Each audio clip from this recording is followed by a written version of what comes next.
I learned very early on in the game that the same care and the same kind of slow down before we speed up that I needed to do with sellers, I even more so needed to do it with buyers. And if nothing else, it was to properly set expectations on what they could expect throughout the process. Hey friends, I'm Rosemary Lewis, your homegirl, and I'm so excited that you are here. I do not care what it looks like on Instagram or HGTV. This whole being a realtor thing is not for the faint at heart. In 2017, I quit my job as a teacher to follow my real estate dreams and quickly found myself overwhelmed and struggling. Fast forward to today. Not only have I been recognized as one of the leaders in our industry, I have actually grown a business that I absolutely love. I don't care if you're a brand new agent trying to figure out how to get started or a veteran feeling overwhelmed and just stuck. I was just like you, and I totally get it. Many times I wish there was someone that I could just talk to about all the challenges I was facing. And that is why I created this space just for you. Like best friends do, I'm giving you all the tea related to navigating and thriving in these real estate streets. If I can do it, guess what? That's proof that you can too. Everything's better with friends, so let's succeed together. Welcome to the Real Estate Bestie Podcast. Well, hello, real estate besties. Welcome to episode number 140. And listen, right off the bat, this is what I want you to do. You are going to want to probably bookmark this episode, listen to it a couple times. You're going to want to send it to your real life real estate bestie. You're definitely going to want to write a review because on this episode, we are breaking down the importance and what you need to include in a buyer's consultation conversation. You know, we are no stranger to why this conversation, first of all, this consultation conversation with your buyers, it's something that should have been on the table anyway, but now more than ever with everything going on with the National Association of Realtors and, you know, the way buyer agency is changing, it is more than ever important to have a solid system on how you are onboarding and having conversations and properly setting expectations with your buyer clients. So trust me when I tell you, like, this one is jam-packed. I don't want to make this episode too long, but trust me, you want to stay to the end and hear all of the different points, because if you are not doing a buyer's consultation, or if you need to just revamp it, especially amidst like how you're having these tougher conversations, then you definitely want to save this episode. So first things first, let me just say this. I know that most times, most agents put more thought and effort into a listing presentation than a buyer's presentation or a buyer's consultation situation. And I know for a fact, even when I first started off on a team in real estate, my real estate team leader was very, very intentional about making sure that we practiced the listing presentation. She even went on a few listing presentations with me or listing appointments with me, just making sure that we knew how to have those conversations around selling someone's house. And I think that in great part, that emphasis was there because for a long time, I don't think that it was really a whole lot of conversation was had about compensation with buyers, and with sellers, that conversation was always had, right? In the state of Texas, our sellers, our disclosures, let sellers know, have always been this way since I've been in the business, exactly, you know, where their listing fees were going, if we would be compensating the buyer's agent for anything. So you had a more detailed conversation about the money. So that is why I understand that there was more emphasis put on the listing presentation, right? But you know what? I learned very early on in the game that the same care and the same kind of slow down before we speed up that I needed to do with sellers, I even more so needed to do it with buyers. And if nothing else, it was to properly set expectations on what they could expect throughout the process. And I will be the first to tell you that when I started working with buyers, like the level of consultation went to like, oh, you got a pre-approval? Okay, great. Let's go out and let's go shopping. How many bedrooms you want? Like I just went straight to what they needed and what they wanted and what they could afford, and did not really talk about the process. So I am going to encourage you, first of all, if you are not doing buyer's consultations as of yet, that is okay. I'm not here to shame you, but honestly here to just really give you some tools in your toolkit to use starting today so that we can really, really approach these conversations and these consultations with buyers much, much differently. So the very first thing that I like to break out is that I know that you may be familiar with LP Mama. And honestly, I don't know if I've ever talked about LP Mama on the podcast. So I'm going to link, I for sure have a YouTube video where I go through LP Mama, and I'll link it here so that you can check it out. But pretty much LP Mama is a script, if you will, or a structure of a call of the information that you want to get. If you have an ideal buyer or someone who is interested in purchasing, we use the script LP Mama to extract the right information from them. So the L stands for location. What location are they looking for? The P stands for price. What price are they hoping to pay? The M is mortgage. Are they needing a mortgage? The A is agent. Are they already working with an agent?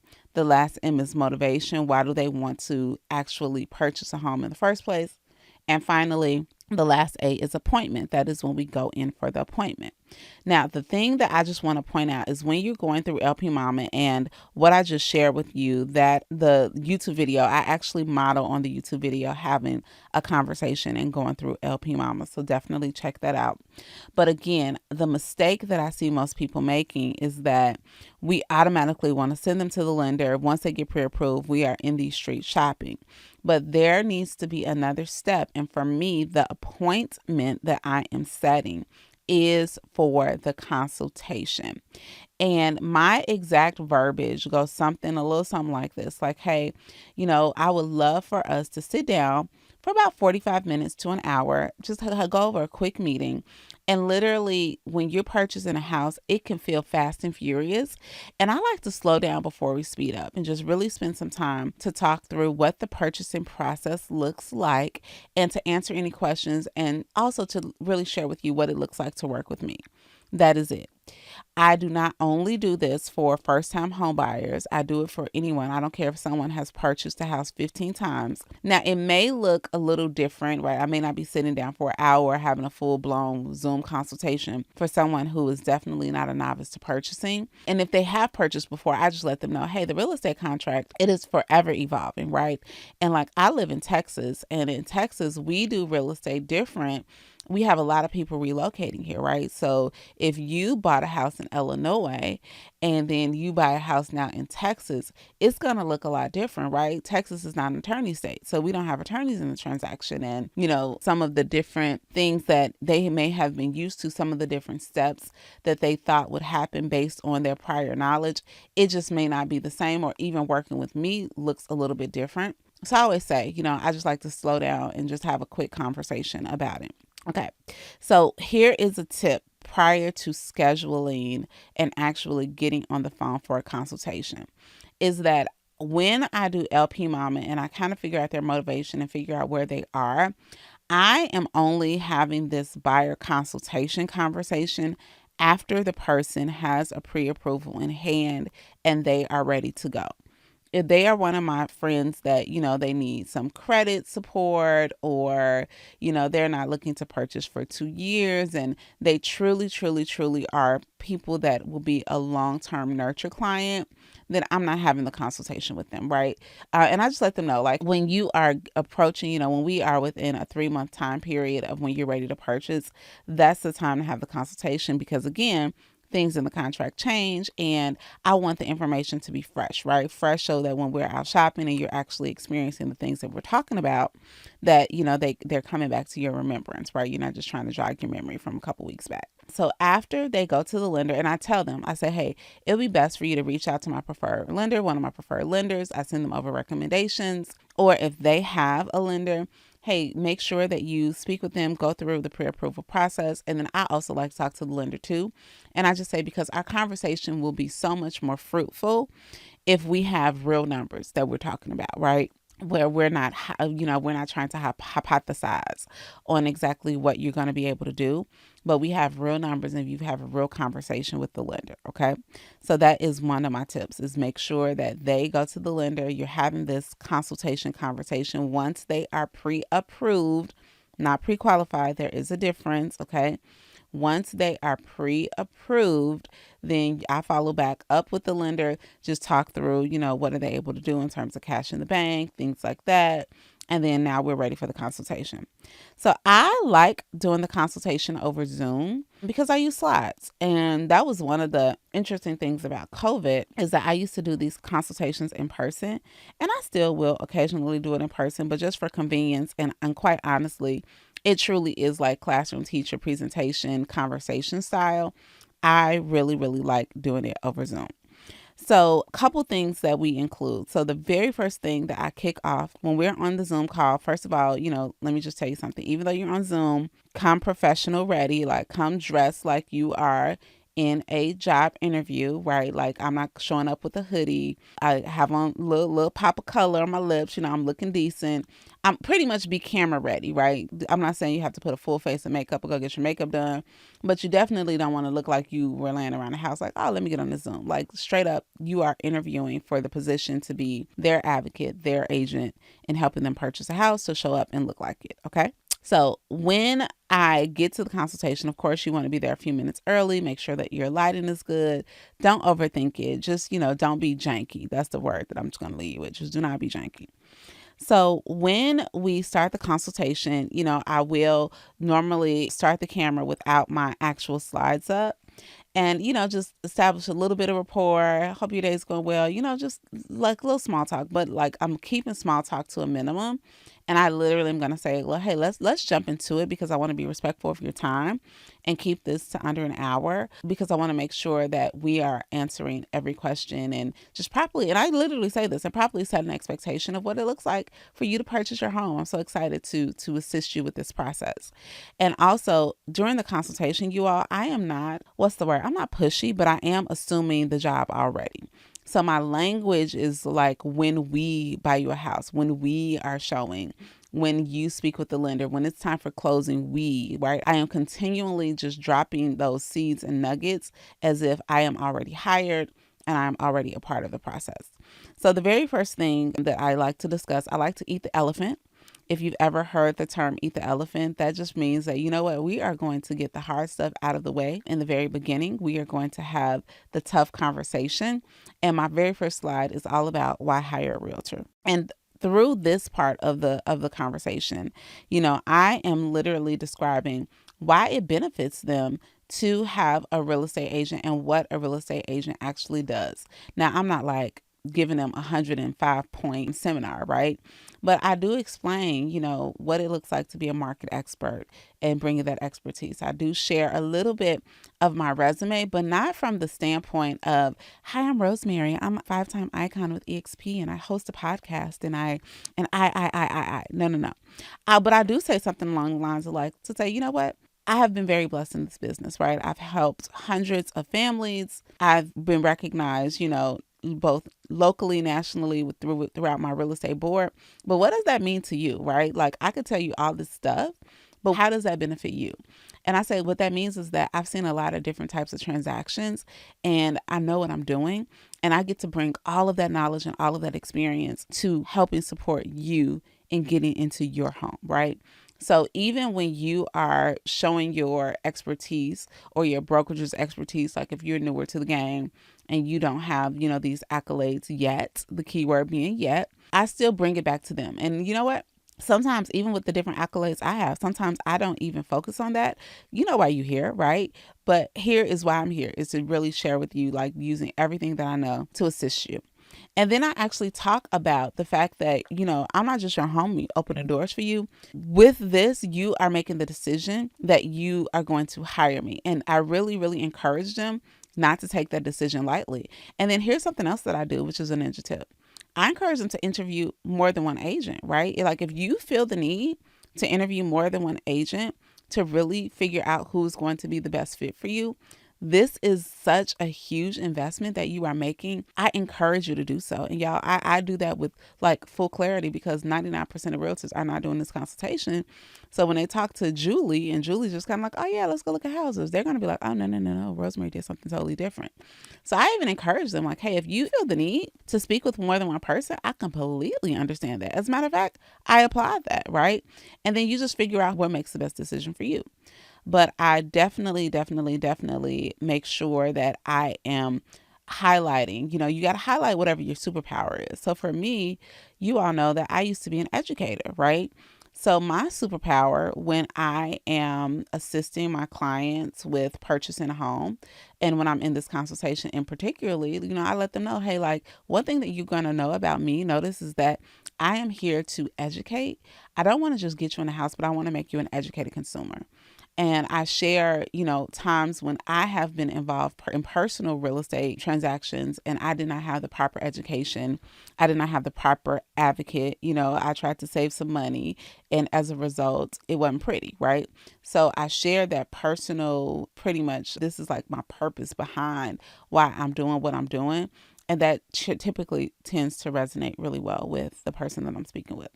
The next thing is I literally we talk about what it looks like to hire me. And then we talk about the money. And I explain to them, and especially now, I've always gone into detail on the fact that, some realtors, if you ever hear a realtor say, and I hope no one's saying this anymore, if you ever hear a realtor say that, to hire me to help sell your house, to be your buyer's agent, you can do that for free. That's false. I'm like, run fast, because that means that they don't even understand the real estate process and how we are actually compensated. And I go through what compensation looks like. I go through exactly what our brokerage charges. I won't do that today because of antitrust. I'm not going to discuss commissions on this podcast, but I talk through with them about what commissions are and whose responsibility it is, and that it is a responsibility of the buyer. And I do explain that in some cases, sellers offer compensation. I talk to them about the fact that we can negotiate compensation on their behalf from the seller, but ultimately the fee that is charged by our brokerage to represent you in this transaction, because of all of the things that we're going to do to support you, the things that I just went over, it is ultimately your responsibility. And, if for whatever reason we are unable to negotiate, any concessions, or a seller is not willing to compensate a buyer's agent, it is ultimately your responsibility. And I have yet to have pushback on that, right? I literally just did a consultation the other day with a first-time home buyer. And she was like, yeah, the way I feel is that we'll just keep going until we can negotiate with the seller who is willing to provide some compensation where I'm not coming out of all of it on my pocket. So again, it's the way that we set up the expectation. Like, I'm not going to have this conversation with my buyer when we are at a home that is not offering compensation. And now it's like, boom, let me drop this bomb on you, right? We need to have the conversation up front, properly set the expectations so that no one can say that they haven't, didn't know. So having that. And then finally, this is not finally in the whole consultation, but finally, as we're talking about what it looks like to hire me, I explained that in the state of Texas, we have this thing called a buyer's representation agreement. And I explained that the buyer representation agreement, it is, it's a two-way promise. And more than that, it's a protection, because everything that I have summarized for you that are my responsibilities for you as a real estate agent, it is listed in this document. So if you're ever working with someone, or if you've interviewed someone and they have not presented this document to you, again, I would have pause, because in this document, it clearly outlines what the responsibilities to the real estate agent is to the client, to the principal. And it also outlines the fact that we have a two-way promise. I'm going to do everything within my power to assist you with getting in your home. And it is your promise to exclusively work with me and compensate our team for our services. And then I let them know. And at the end of this call, I'll email you over exactly that document, or we can look over it. If, for my type C personalities, they might want to look over it a little bit more in detail, and I just let them know, and we need that on file before we go look at homes. Okay. So again, having the conversation up front, practice what you're going to say ahead of time. I know somebody's heart is beating like, oh my goodness, because I do understand. See, it's different in our state. 99.9% of the time, I've always had a buyer's representation agreement on file. And this is just the way I learned in Texas, is to always have that representation agreement. I know some people send it when they send the offer note, especially now, especially with what's going on. Don't be overwhelmed. It's not always about what you say, it's how you say it. And then here's a side note. Send me an email if you are listening to this podcast and you're like, oh my word, I would love to see this in action. I actually did a little training that I can figure out how to make available, like making a mini course for you. So email support@rosemarylewis.com and literally just put in the subject line, I need the consultation, right? If you put I need the consultation and we get enough of them, then we will know that it is a need. It's something that we need to put effort into to make available to our bestie community. Okay, so getting back, we've talked about what it looks like to hire a realtor, why you need to hire a realtor. And I just want to say this too. I know that I'm being just very like boom, boom, boom, boom, boom. Throughout the whole conversation, I'm building rapport. I'm throwing in little stories, I'm sharing what I know about people who've tried to purchase a house by themselves. Or, for instance, I have been a listing agent and I've negotiated with a buyer who chose a discount broker or a buyer who tried to do it themselves. And the reality is that, listing agents, a great listing agent, a great agent in general, is looking at hundreds and hundreds and hundreds of contracts. We know the contract frontward and backward. And even if you're pretty smart, if you have not had any interaction with the real estate process, then you are going to get screwed. Like I'm not going to say I've screwed people, but I have definitely contractually, because I'm always working in the best interest of the client that I'm serving, right? So I have definitely contractually been able to get by with some things that never would have flown if they would have had proper representation.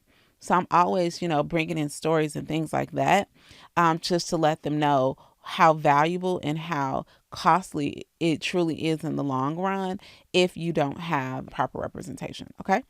So after we talk about just the expectations of working with a realtor, I set them up and let them know immediately after this call, I'm going to send you over the buyer representation agreement. I sign it. And then like literally, y'all, again, there are very few times that I can remember not getting them back right away. Then it's time for us to talk through the purchasing process. Okay. So I have different slides and, each slide just really starts off with letting them know what to expect. So I start off by talking about their purchasing power.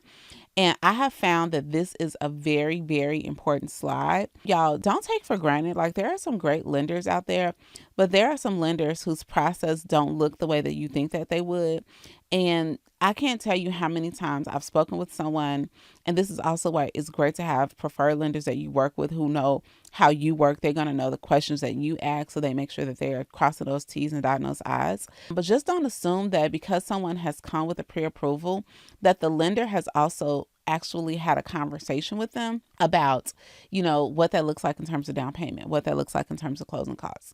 Again, bringing in our conversation, right? What lenders are being creative and who has a plan, like who has programs that will allow for the buyers to, finance or what, and of course, at the time that I'm recording this podcast, we're still figuring out how to navigate this new world that we're about to be in.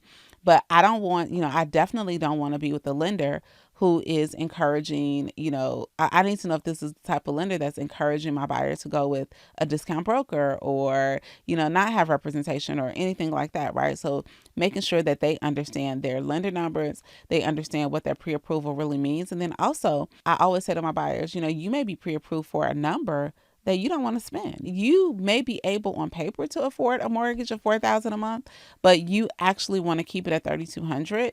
So because of that, let's now have a conversation with the lender and say, okay, if I want to shop at $3,200 though, like if that's what I want my mortgage to be, what now number do I need to shop at in terms of pre-approval? How does that need to adjust? So just making sure that we're talking through that purchasing power, what's included in the mortgage payment. I'm not telling you to play lender, but I am telling you to at least have this conversation because you may be able to uncover some holes that were not addressed during the pre-approval process. And at the end of the day, right, if you get somebody under contract for a house that they can't afford, then the contract's going to fall out. So having this conversation up front is helpful and it gets you to uncover some holes. So from there, I talked to them through a couple things, and I'm going to start wrapping up here because I don't want the podcast to be too long. This may have to be a part 2 at another time. But from there, we really talk about a couple things. Also, what monies have to be available up front in terms of like earnest money. In Texas, we have option. I don't know, some people may have a due diligence fee, inspection, things like that. I talk about what things are credited to them at closing and what things are not, talking through exactly what the different timelines are. So I move on to then talk through, what to expect during the inspection. Inspections, y'all know, will scare a buyer. So just really saying, hey, what the inspector's job is. The inspector's job is to find every single defect in the property. This is an opportunity for me to talk through with them exactly just kind of what their expectations are in terms of the condition of home. And sometimes, depending on price point, right, there may be some expectation setting because, for me, a first-time home buyer price point looks a lot different than it looked a couple years ago. And, now for $300,000 in a certain area, you're buying a fixer-upper where you could have gotten new construction pre-COVID. So just properly setting those expectations during this time is something that's helpful. So talking through with them just really about what happens during the times that we are inspecting, if we're under option period. And then I talk to them through what it looks like when we are in renegotiations with the seller, right? And I just give them a couple hypothetical scenarios. But again, this is just really building their capacity and their toolkit, and also building my capacity as an educator and an expert in helping them understand the process. From there, we talk about what the escrow period now looks like, right? So we are through our inspections, we have renegotiated repairs with the seller. Now let's talk through what the escrow part looks like. And here I'm doing some heavy lifting here for the lender, because I'm letting the client know, like, hey, Rosemary, my team, we are still very much present. We have our transaction coordinator just making sure that we're meeting all these different timelines within the contract. But your day-to-day communication may be with your loan officer or your loan officer's processor. And I really talk through the urgency of getting documents, of responding to those emails. Like, hey, I know you're busy at work. I know you have all of these different things going on. But there are so many dates and times in the contract that are going to be tied to the lender getting certain approvals at certain times. And your response time is going to be dependent on when they get their responses, right? So doing a little heavy lifting there. And then we're really just talking through, I'm introducing them to the concept of what the title company does, the fact that the title company doesn't represent anybody. They're a non-biased party, and what their role is. For some of you all, that may be your attorneys if you're in an attorney state. So just really talking them through what that is, right? I even go through, wire fraud, sharing with them that we won't ever exchange money. Just really like, y'all, can you see this is a jam-packed action conversation? And the goal is to make it a two-way conversation so that they have so much information, right?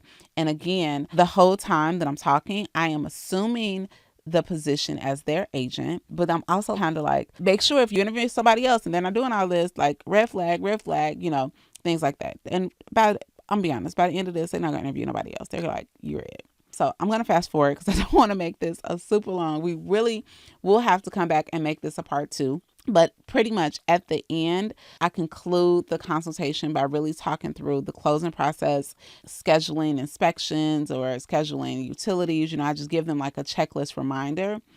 And then we talk about what to actually expect on closing day. Also in here throughout the consultation, I set up some behavioral expectations, right? I address like if you're feeling anxious or if you're feeling nervous or if you're getting frustrated, right?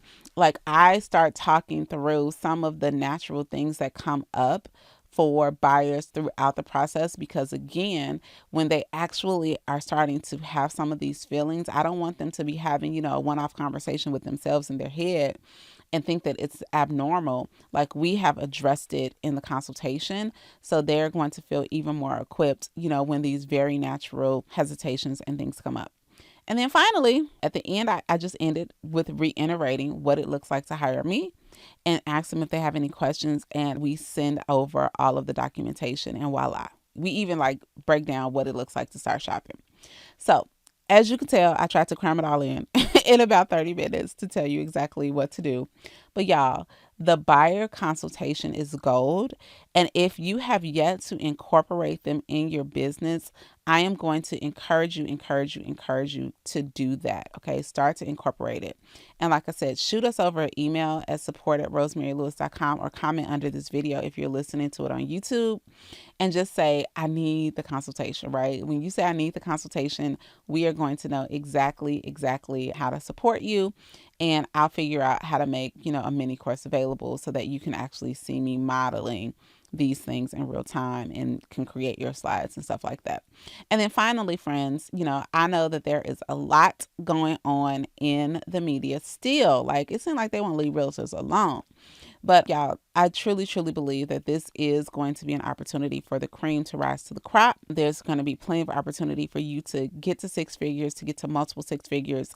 I have a course that helps you, well, not a course, a free ebook for you on 6 ways to get to multiple six figures. So just go to rosemarylewis.com/6, SIX. And you can download that right now for free. Again, you need more tools in your toolkit at this point in our business just to help you get exactly what you need. And I think that that's going to help you. So I hope that this was helpful. Y'all leave a review. Our reviews, for us to be best friends, besties, these reviews are raggedy. I haven't had a new review in a while. Yeah, I'm going to need you to take like 4 seconds out of your day and leave your bestie a review, a 5-star review. Write a couple words about how helpful this episode in particular probably was for you, and share it with your real life real estate besties. And I will talk to you next week. Bye, besties. If you enjoyed this episode and you have a real life bestie that you think it would resonate with, y'all, do me a favor. Go ahead and hit that share button, because you know what? We are better together. Make sure you share the podcast, and I appreciate your reviews. I appreciate you giving me 5 stars more than you know. I'll talk to you next week.